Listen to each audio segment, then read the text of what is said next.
Happy birthday to you, happy birthday to you, happy birthday dear Puja. আরে রাহুল, তুমি চলে এসেছো? আমরা এই কেক কাটিং করছিলাম।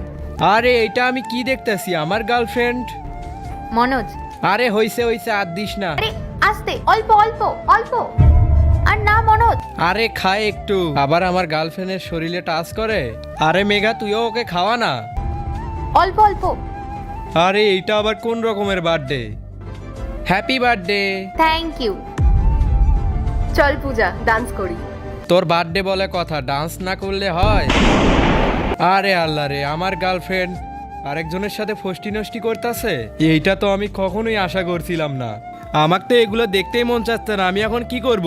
ওকে যেভাবেই হোক একটা উচিত শিক্ষা দিতে হবে। ও যেহেতু অন্যজনের সাথে ডান্স করতেছে, আমিও তাহলে ওর বান্ধবীর সাথে ডান্স করব।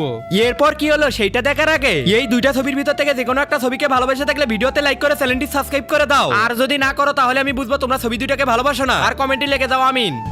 কি হচ্ছে এসব? পূজা, এটা কেমন হাজবেন্ড তোর? ও এসব কি করছিল?